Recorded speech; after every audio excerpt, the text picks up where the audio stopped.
For the Marines in the crowd, our next speaker has had a hugely successful Marine Corps career. He served 8 months as a sniper in the Gulf War, completed 2 combat deployments to Al Anbar Providence, and served as the NATO Regional Command Southwest Sergeant Major for Numrez and Helmand Province, Afghanistan. In 2011, he was named the 17th Sergeant Major of the Marine Corps. He served in that position until his retirement from the Corps after 34 years in 2015.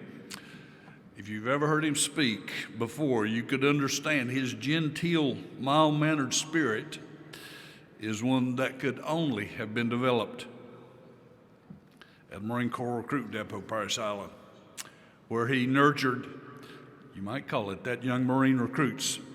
Fortunately for the American Legion, he's brought the same passion and commitment to essential veterans issues, such as veteran suicides. He's a member of American Legion Post 18 in Bloomington, Indiana. He co-authored the leadership anthology, Breaching the Summit, with 5 other senior listed members from the different military branches. Ladies and gentlemen, retired Sergeant Major of the Marine Corps, Michael P. Barrett.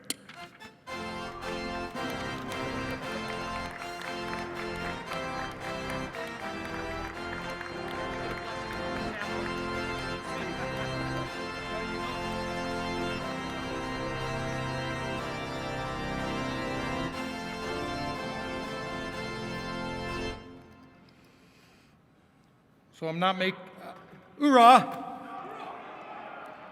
I'm not making this part up. Just a few minutes ago when James Baca ran back there and said, "Hey, good news, we're moving you up to schedule. I hope you're ready." By the way, he did that to me while we were going to the bathroom. But I had just gotten done talking to my wife, and she just wanted to call and say good luck. She's back in Indiana. And she said, hoorah, Indiana. And she said, is the bar open there yet? And I told her, is the bar open yet? Why? She goes, because all of your speeches sound so much better when everyone's been drinking. That's what you get after 39 years of marriage. First, I accept the challenge of being about the 25th speaker today, to stand at this podium with the challenge of there's absolutely no chance of any kind of redundant messaging. And I'm ready for that, because I don't think there is. The world is a dangerous place, and it's not getting any nicer.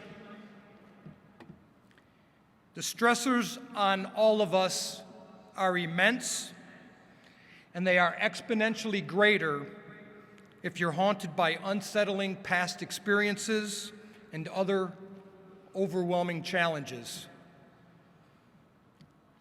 This is extremely difficult for me.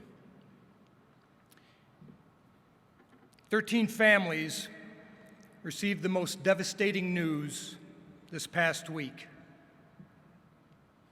I was 3 times in my 34-year career that Marine Casualty Assistance Call officer on the other side of the door knocking.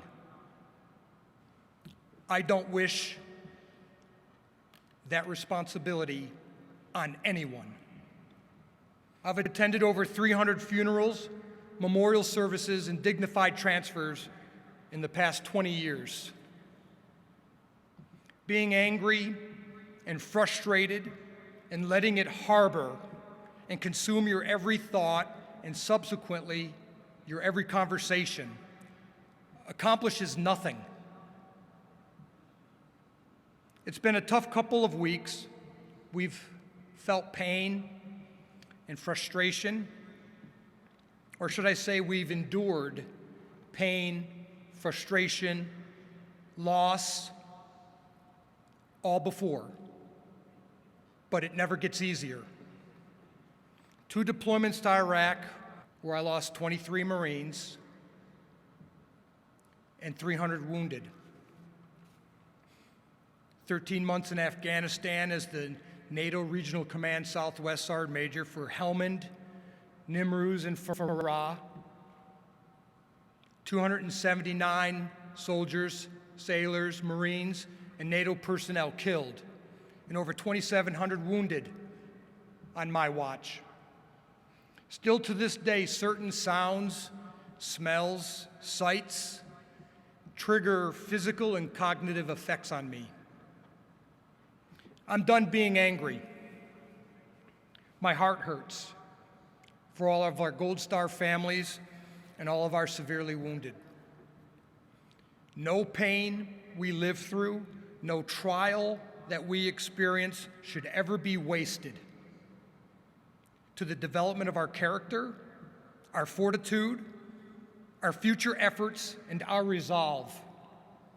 All that we have suffered and all endure, now we must all be together to be stronger and more resolute in our daily efforts to continue to serve and to give more. I'm thinking about our selfless warriors and our wonderful veterans.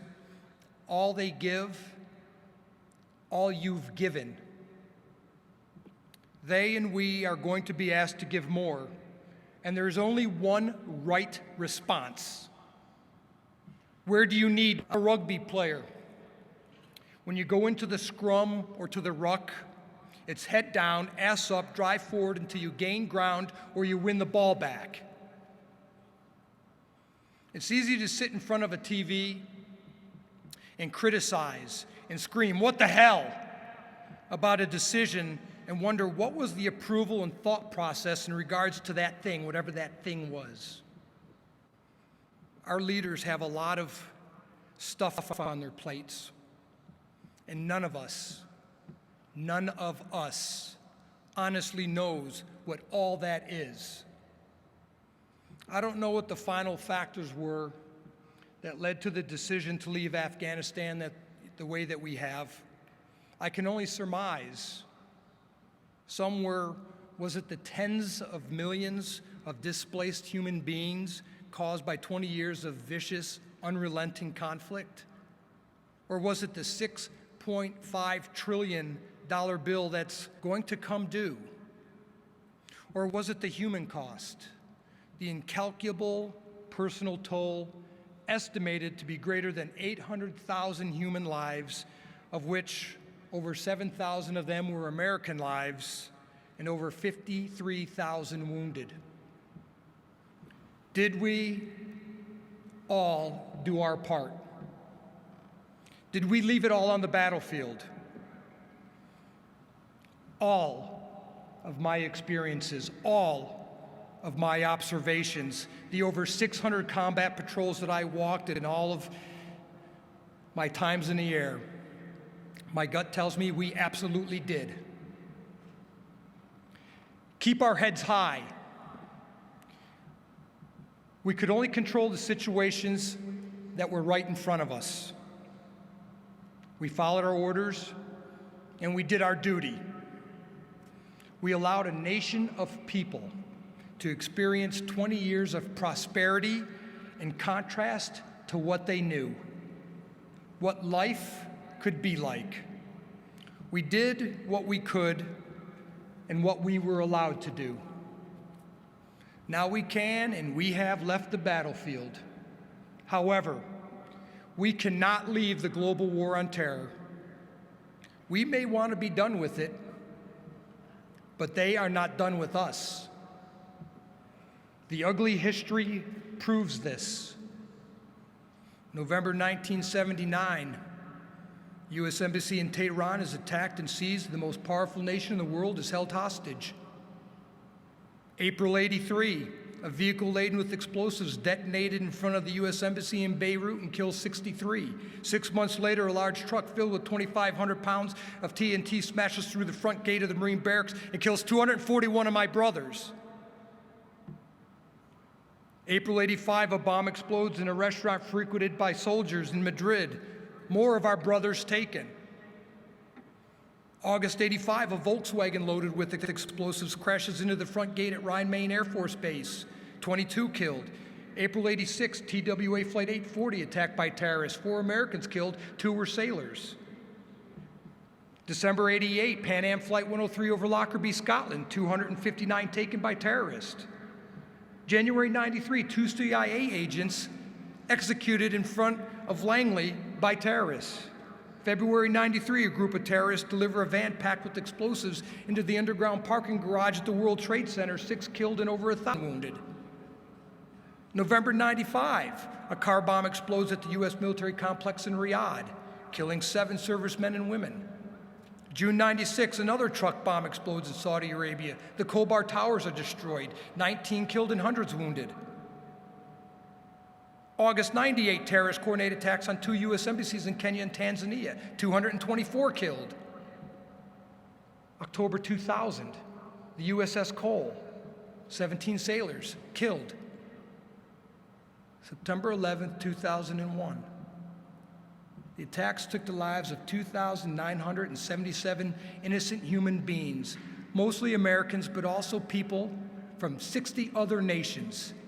They were all victims who went to work that beautiful September morning, but because of unimaginable acts by the most hateful people on the planet, they were all in God's hands by noon. Our way of life, our freedom, has changed forever, threatened forever. Another 32,190 terror attacks since 9/11. I have intentionally left off drug war, cartel violence, and the attacks on our brave brothers and sisters in blue. For 246 years, we have fought for and to keep our freedom. Our history books are filled with tens of thousands of great and heroic achievements and advancements, and over 1 million heartbreaking or gut-wrenching losses.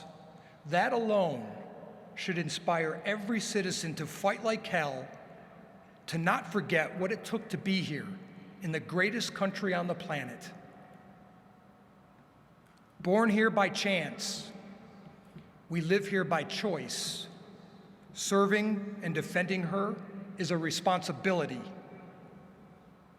Whether we're running the bayonet, the business end of our bayonet through the chest of the enemy in the wheat fields of World War I, or hopping across the islands, or slugging it out in the bulge of World War II, or the frozen mountains of Korea, or the steamy jungles of Vietnam, or the rubble of a shell-shocked Beirut, or the oil-soaked fields of Desert Storm, or the mean streets of Panama, Grenada, Somalia, Bosnia, Iraq, Afghanistan, Syria. We all have witnessed, and we can speak of the unconquerable spirit of those who have and still wear the cloth. Do you remember what we looked like? You know what they look like today? Some, like us, not old enough to buy beer, but old enough to serve and fight. They have a family or a steady boyfriend, a girlfriend that swears to be waiting for them when they return from a half a world away. Remember? They are 10 pounds lighter now than when they lived at home, and that's because they're either working, training, or fighting from well before dawn to well after dark. And they obey orders instantly without hesitation, but they are not without spirit or individual dignity. Remember? They are self-sufficient. They have 2 uniforms. They wear one, they wash the other. They keep their canteens full, they keep their feet dry, but sometimes they forget to brush their teeth, but they never forget to take care of their gear. If someone's thirsty, we'll give them their water. We'll give them our water. And if they're hungry, our food. And with you in the middle of a firefight, even if you're running low too. And too many have seen more suffering and death than they should have in their short lifetime. And they feel every note of the national anthem vibrate through their body while standing at a position of rigid attention. And they fail to hold back tears when taps are blown, and they're unashamed. They are an elite class of American that have kept this country free for over 2 centuries. I know that they will continue to live hard, train hard, and fight hard, and provide our nation with the capability to contain a crisis, to fill a gap, or to hold the line. But only God knows when, or where, or who they're going to have to fight or help next. But I know that they're ready to leave tonight, just like you do. Our efforts have come at a great loss with much pain. So many have given their blood, their body parts, and in too many instances, their minds. And our Gold Star families have endured the selfless sacrifice of their fallen hero. The faces and the names line the hallways of all of our command posts, and they're etched on the marble and the granite across the globe, a solemn reminder that bears the scars and memories of our brave. Indomitable in crisis, fearsome in battle, generous in their nature, and humble in their manner. May we never forget the men and women who intuitively know the joy and sense of purpose that only comes through great challenges and subordination to causes greater than self. We know what it means to keep company with the finest men and women in a world under the toughest conditions. Our nation needs people willing to walk where lightning strikes, drawn to a sense of duty. A minute doesn't pass where I'm not wowed by the selflessness, the courage, and endurance of our 21st century hunter warriors. And to the families and the loved ones, they remain strong and focused, and not a day goes by where their sacrifices are not known and cherished. Saying goodbye again and again and again to your loved one, to your warrior, is a hell of a thing to have to endure. Nearly 350 million Americans and less than 1% of the nation serves in the cloth. This is profound because we're doing it with an all-volunteer force. We are fortunate in that we have been allowed to pursue anything we want in life in this country.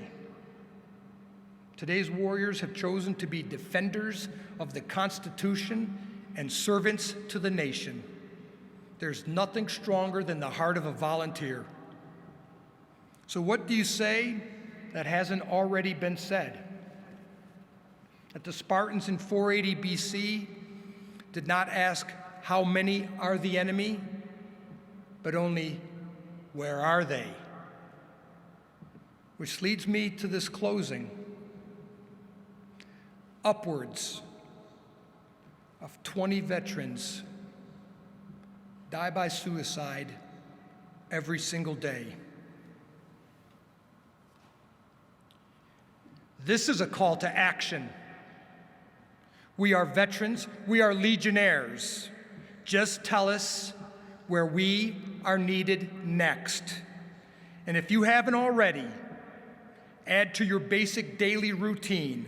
Conduct buddy checks. Make sure your buddy, your brothers, your sisters are okay.